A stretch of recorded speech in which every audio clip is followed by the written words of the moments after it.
در ولایت سغد بیماری‌های شدید معده و روده اوج دارد. سبب آن را به گرمشوی هوا و استعمال ترمیوه‌ها ربط می‌دهند. صبح امروز سنه 20 ایون سرطبیب بیمارخانه کسلی‌های سرایت کننده شهر خوجند رستم دوریبایف اطلاع داد که ساکنان از کسلی‌های شدید معده و روده بیشتر شکایت نموده، قسم بیشتری آنها را کودکان تشکیل می‌دهند، زیرا کودکان نسبت به کلانسالان قاعده‌های گیگینی را رعایت نمی‌کنند و به کسلی‌های شدید معده و روده گرفتار می‌شوند. از این رو والدان را می‌باید به خود طبابت کنی مشغول نشده سری وقت به دکتر مراجعت کنند.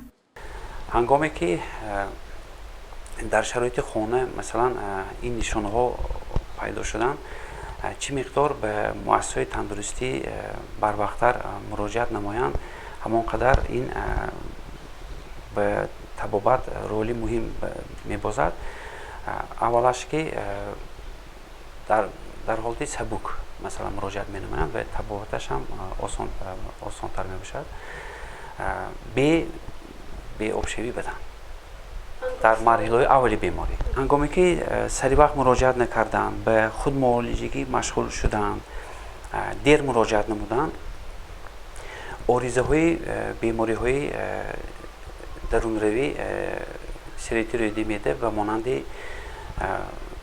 ورمی کم سفیدگی، ویرانشوی لخته‌شوی خون دوی سیندروم میگوید، فلج روده ها پریز کشش نکه، این آریزه هایی که طبابتش هم خیلی مشکلی می باشد و از فرصت استفاده برده گفتن هستم که هنگامی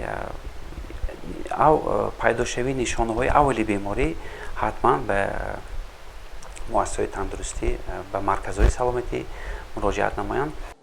نشانه های اولی کسلی های شدید معده و روده این دل به حضوری، درون روی، حرارت بلندی بوده.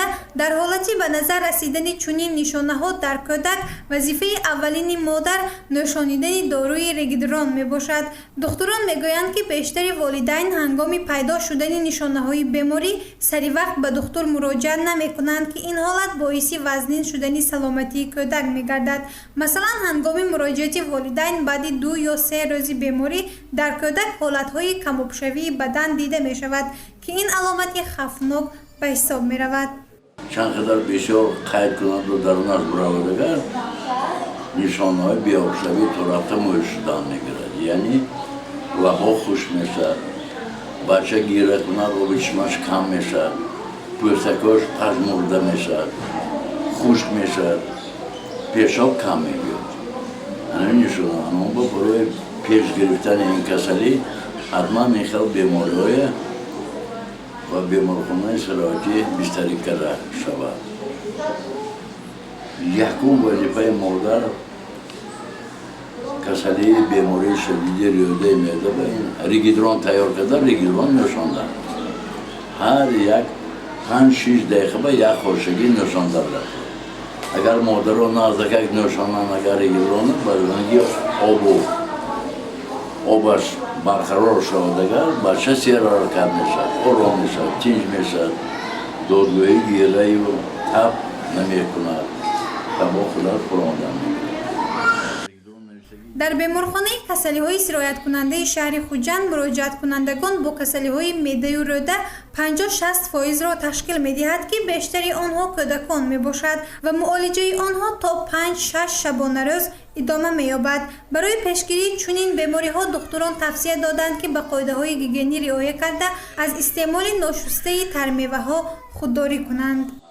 ما خاطرات پامیت که تشکیل کرده که برای این هم البته برای مدنیتی شهروندان بلند نمودن مدنیتی شهروندان نسبتی پیشگیری بیماری سریتی خیلی رولی مهم میبازد.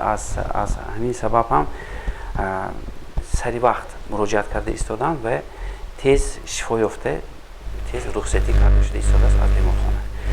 اویدی تامیناکی داروواری، تامیناکی محلول‌های اینفوزیونی با دستگیری بیوسته مقامات اجرایی حکومت شهری، با دستگیری ریاست تندرستی وزارت تندرستی جمهوری تاجیکستان داروواری ها تا 70-80% رایگان پیشنهاد کرده می شود.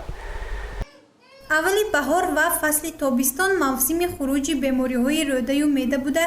در بیمارخانه کسلی های سرایت کننده شهر خوجند از تمام منطقه های ولایت سوخت مراجعت کردند. دکتران استعمال زیادی در میوه و تربوز و خربوزه را در حال حاضر به شهروندان توصیه نمیدهند، زیرا محض از استعمال تربوز، خربوزه و میوه های گوناگون نو پخته رسیده که در بازارها فراوان است، گرفتار بیماری درون روی می شود. گزارش منصور بختیارزاده، فرزانه شمسیه و نعیم جان ایوبوف برای برنامه اطلاعاتی خبر.